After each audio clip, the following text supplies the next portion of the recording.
Namaskar, I'm Dr. Rama Paudel. Welcome to 6th episode of SCIPOD, the conversation on science, policy and development issues in Nepal. Worldwide, invasive alien species cause significant ecological and economic global IMA bank सबैका लागि bank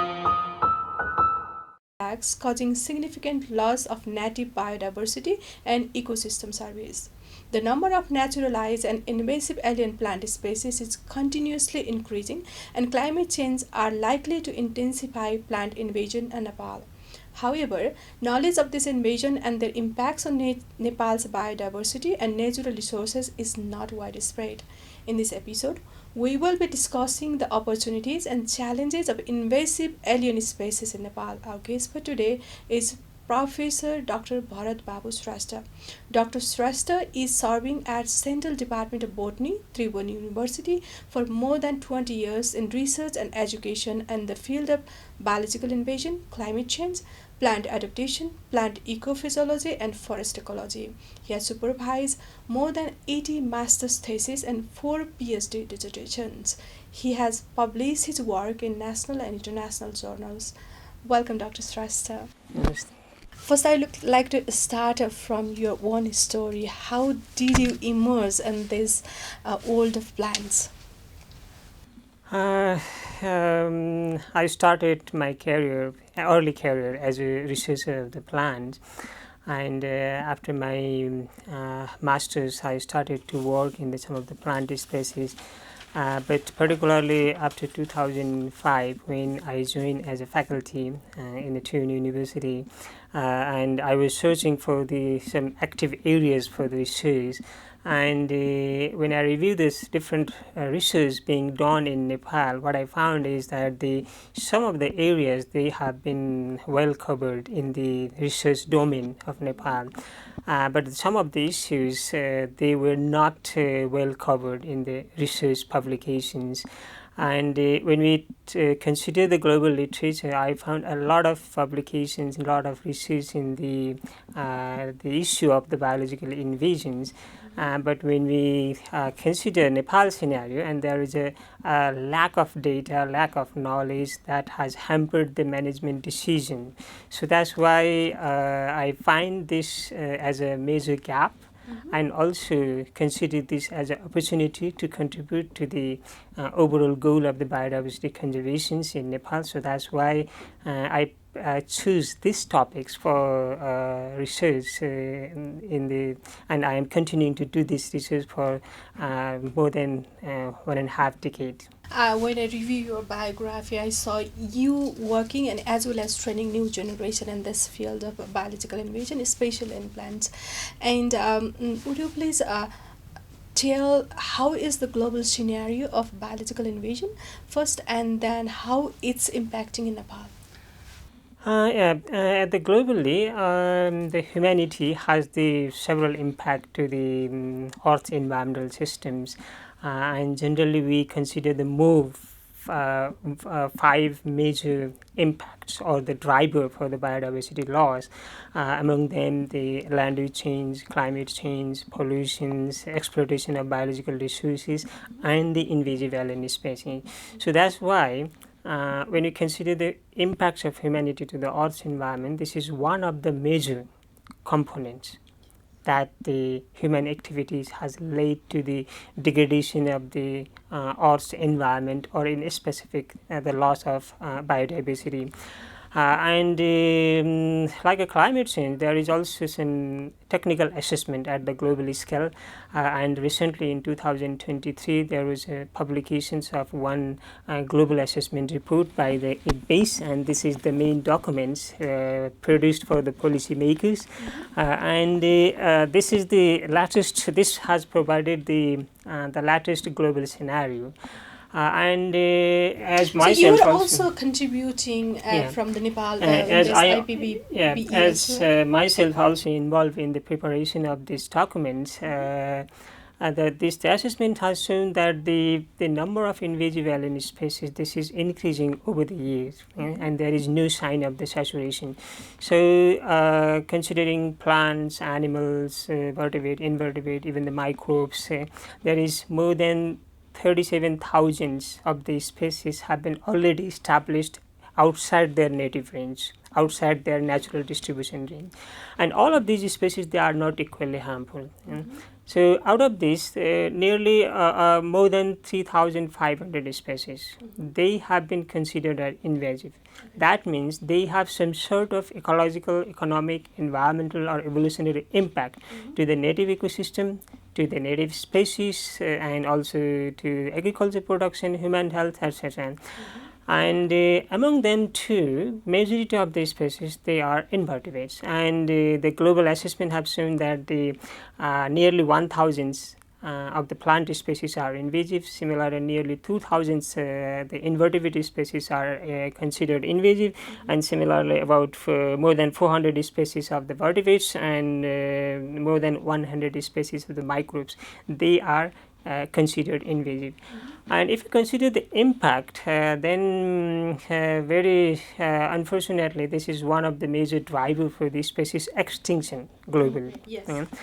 And at least for the 60% of the global extinction so far recorded, invasive alien species is one of the factors.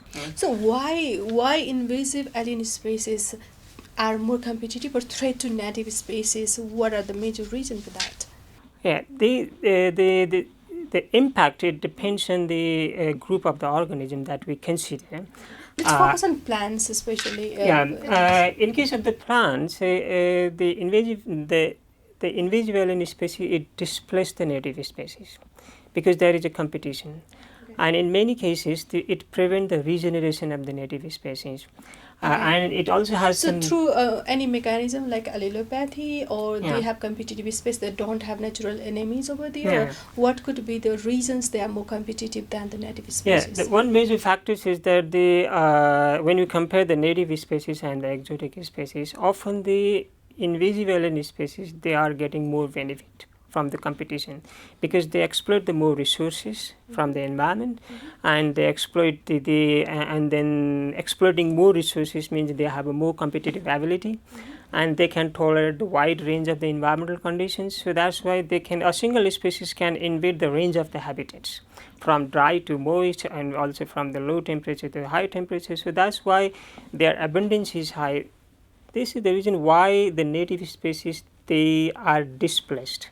And in these cases, the competition for the resources, similarly allochemicals, and also the lack of the enemy, these are the factors that make the invasive alien species highly competitive and displace the native species.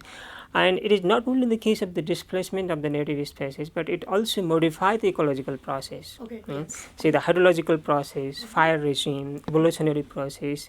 So it is not the matter of change of the species composition, but it is also changing the ecosystem process, ecological process, and it will have the cascading effect to the different trophic level as well. So the impact is wide ranging. So I will come back to this impact again, but going back to Nepal's scenario, invasive alien, especially in plant species, how is the current scenario in Nepal, and how it's impacting in our ecosystem, in our forest ecosystem, in our agro ecosystem, how it's impacted?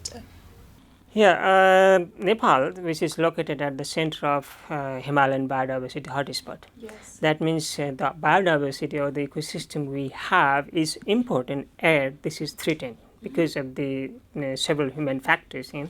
So in this scenario, it is unfortunate to note that the threat of the invasive alien species to Nepal is among the highest at the global level.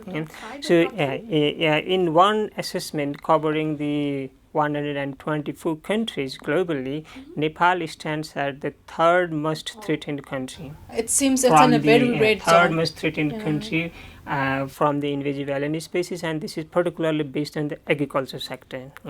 So that's why the threat is comparatively high. Now, when you consider the management aspect, I want to link this, but our national capacity, our institutional arrangement, our governance, or the funding, or our priority is relatively less. So that's why the threat is very high, but our national response capacity, or our preparedness to address the problem of invasive species is globally among the lowest. So the threat is high, but the management response, our national capacity is low. So due to what is the this reason for that? For example, I work in agriculture sectors in with science. I also teach with science, and we haven't really prioritized agricultural weeds or invasive. As you mentioned, we don't have enough capacity for that. What do you think about those reasons? Because we already noticed it, and we already have those documents that we are in red zone, we are highly threatened by it. So why do you think this lack is persistent in Nepal? Yeah, so let me, before I go to your question, I just want to highlight the problem, Okay. the scale of the problem. Nepal, as this is the landlocked country, but we have an open border with the India, and we also have some biosecurity rules, border checkup, but this is virtually non-functional. So that's why many species. Quarantine is not functional in Nepal.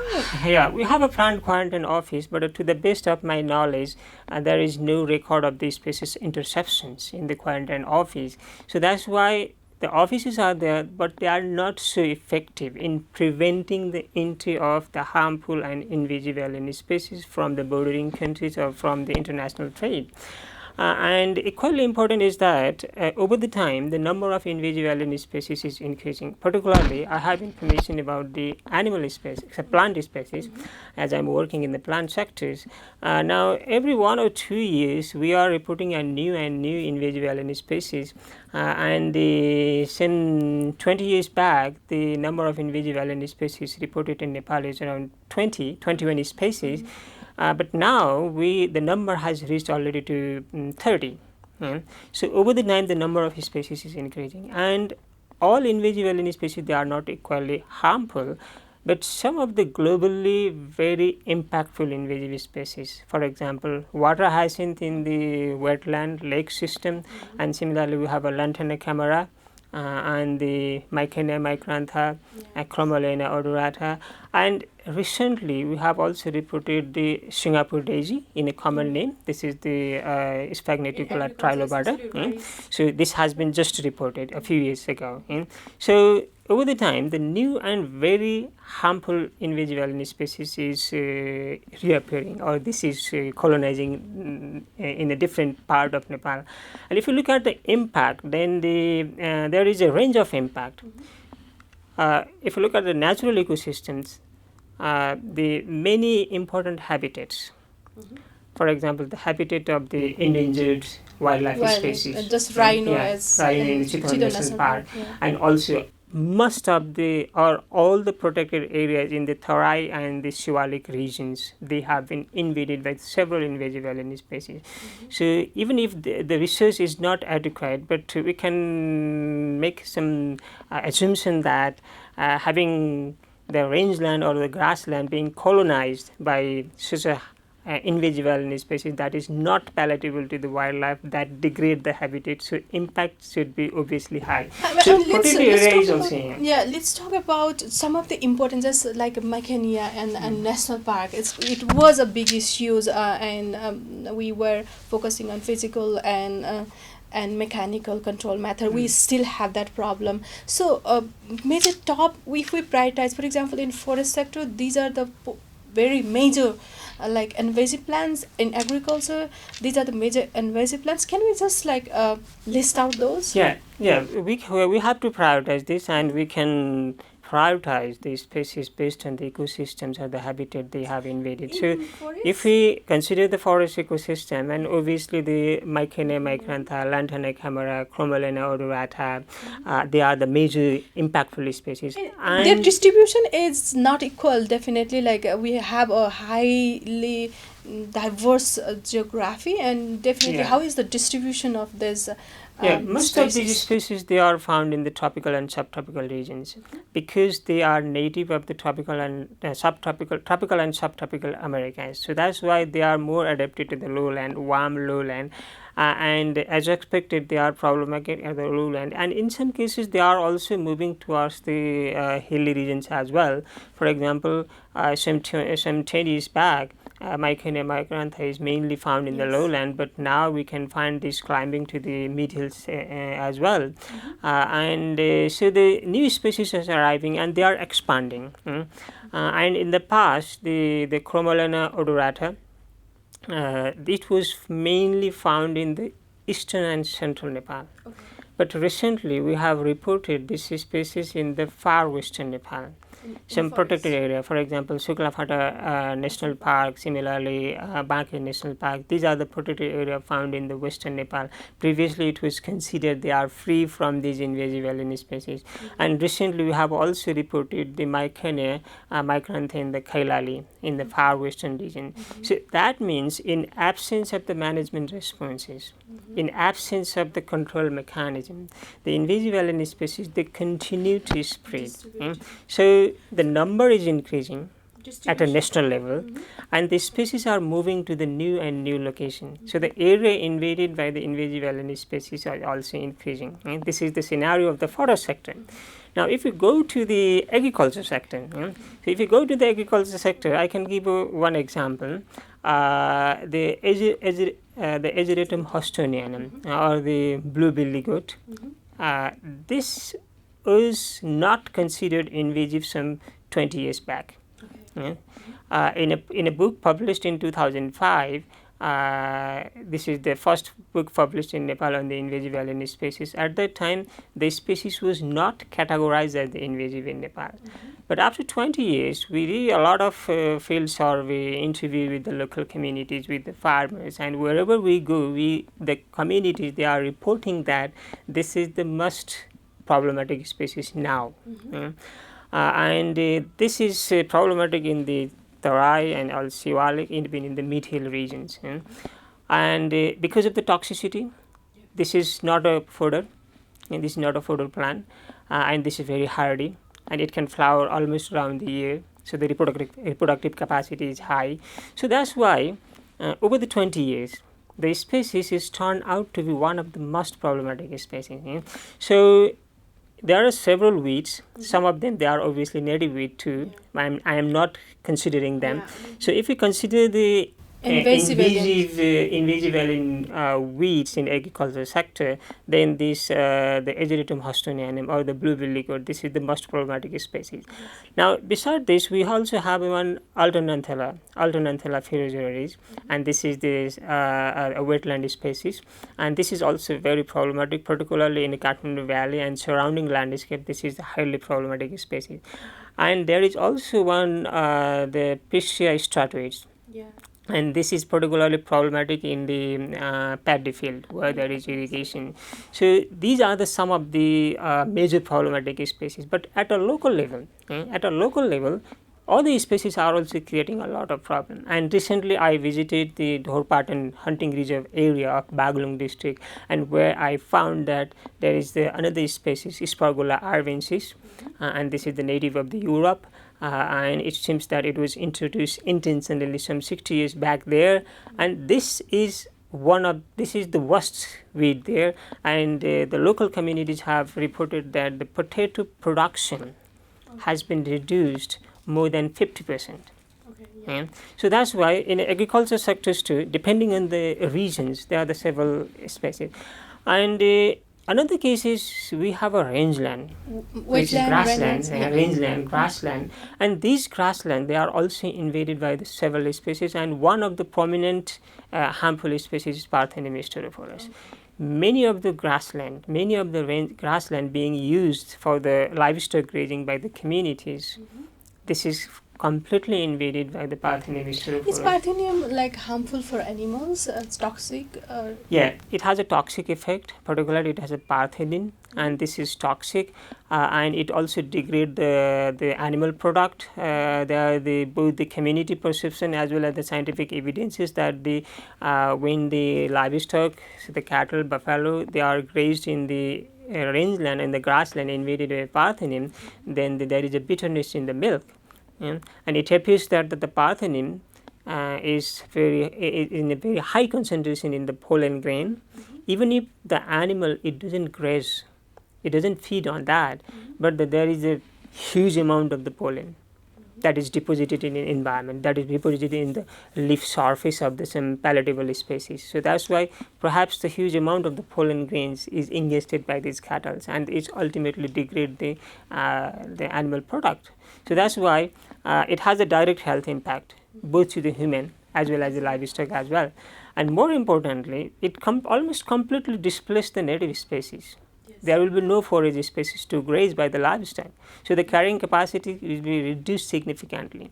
And that's why it has impact to the biodiversity as well as the economy, livelihood of the local community. It seems like it has an immediate impact on livestock health, competition with agricultural commodities and all these things. And basically it's threatened because in future when the native species extinct or is displaced, then there will be much more multiplier effect, right?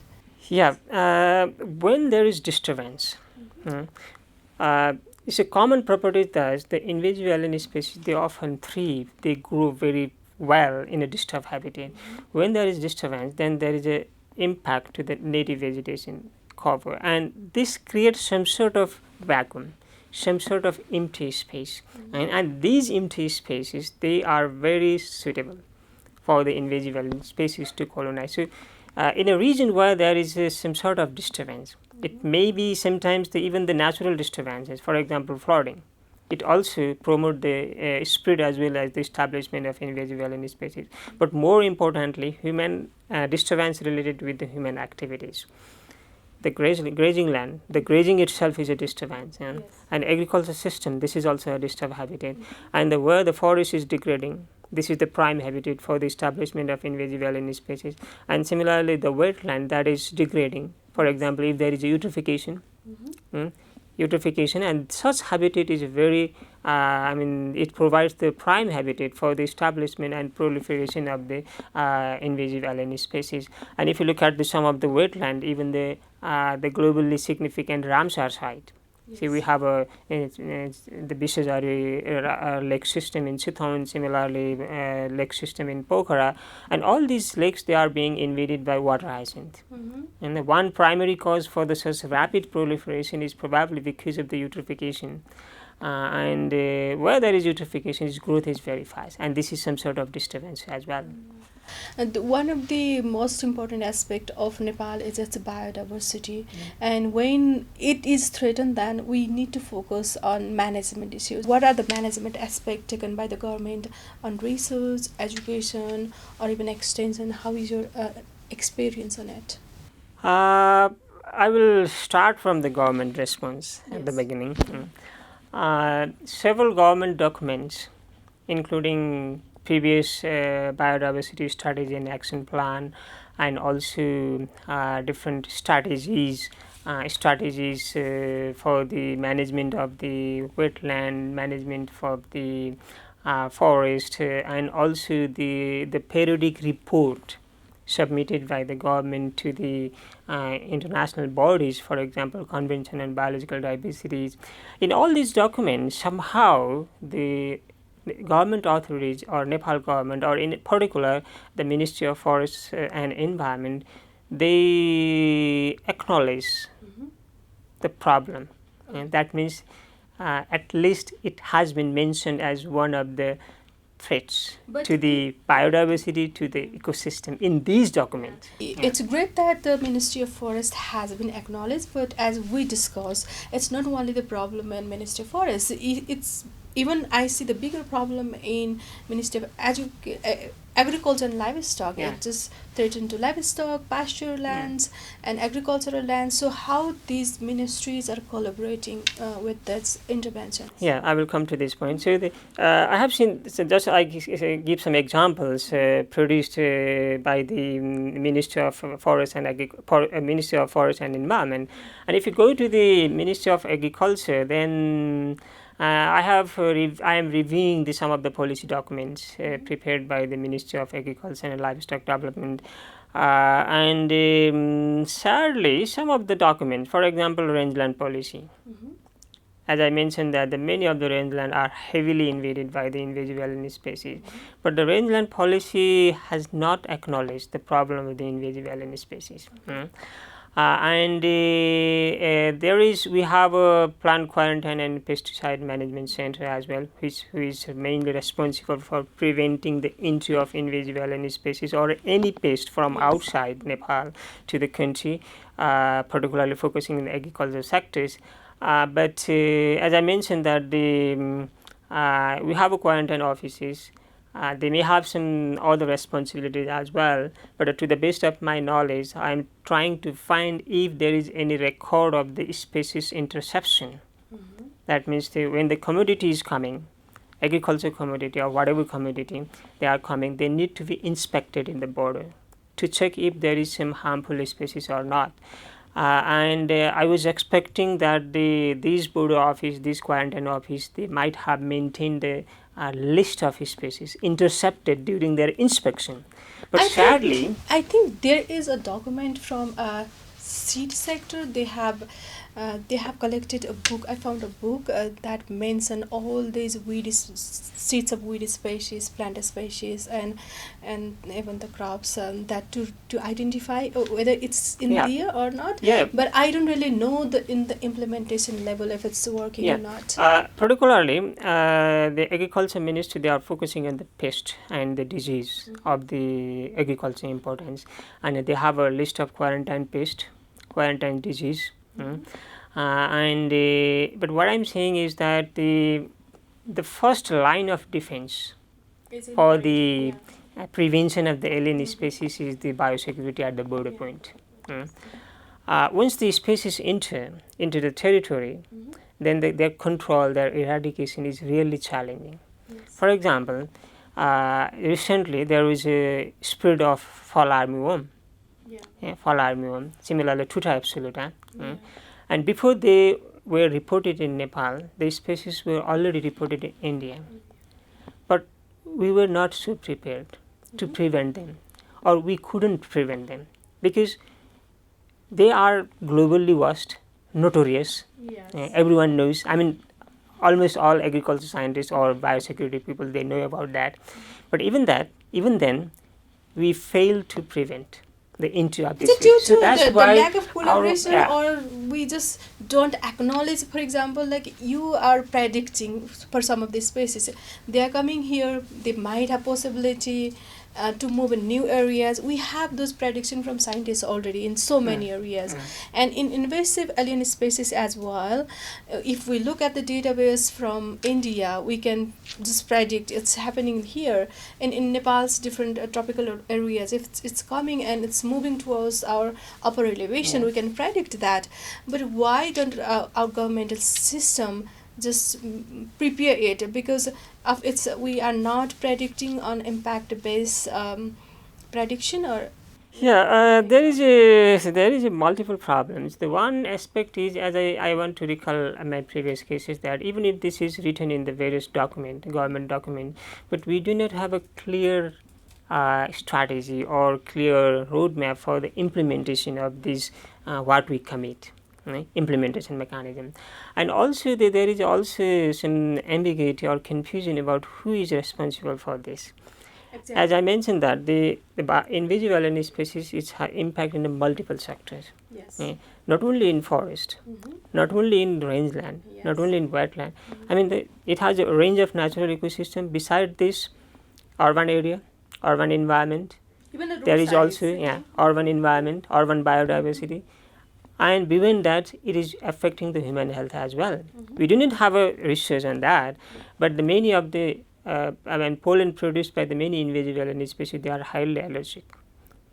So that's why it has the multiple impact to the impact in the multiple range.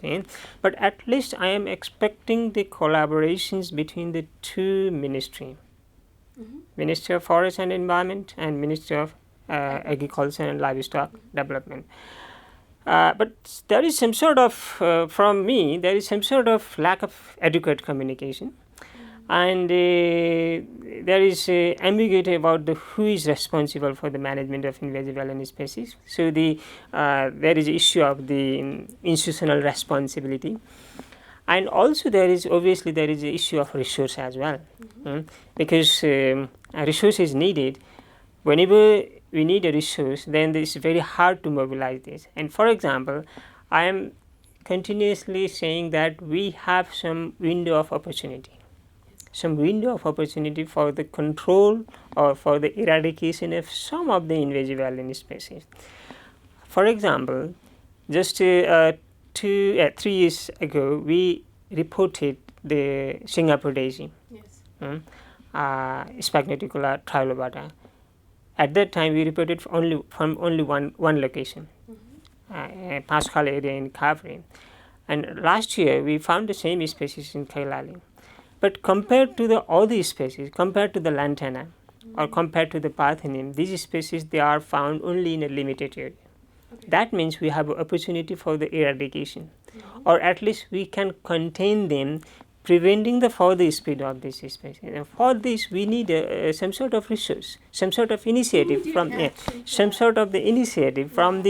national to the provincial to the local government, and also the different level of the ministerial hierarchy. But despite our call for the action, this is not being happening. That means even if this is mentioned in the paper, in the document, but really this is not prioritized by the government or the ministries, one point. And another point is that in case of the invasive alien species, it is always counterproductive to wait until impact is realized. When the impact is realized, this is already too late. Now this is a great challenge to convince the authority that the management of invasive alien species should be initiated before impact is realized, because the species that is considered invasive is already problematic around the world. It's already problematic in China or India. The Spagneticula trilobata, this is one of the 100 of the globally worst invasive alien species. That means it has already producing a lot of impact in the other regions. It arrived recently in Nepal. That means we have a window of opportunity. You are also contributing recently in some of the national policies like National Biodiversity Strategy and Action Plan, right? So how is your experience on that? And I would like to, as we mentioned, some of the invasive alien species may not be widespread immediately. They are somehow localized in some areas as well. So we have 3 tiers of governments. That means we have the resources in 3 different level of government. So what could be the strategy of these 3 level of government that could take to prevent or to manage or to eradicate the invasive alien plant species in Nepal? Yeah, so starting from the Biodiversity Strategy and Action Plan, I am involved and this process is going on. I am supporting the ministry for the one target, that is the globally the Kunming Montreal Global Biodiversity Target 6, that is focused to the invasive alien species, and the global target is there are the several targets, but the one important target is reducing the introduction of the invasive alien species by at least 50%. So based on that global target, we are trying to develop the several indicators or target at the national level. So in that case, my effort will be to include some of the realistic action plan that we can achieve by 2030. By 2030, we should give some result to the global community. Yes. It is not the matter of commitment only. We have to give a result. So I am trying to I am trying to prioritize the activities. I am trying to prioritize the species, trying to prioritize the habitat, because we do not have unlimited resources, and all invasive species are not equally important. So we, based on the time, resources, expertise, knowledge, we have to prioritize them.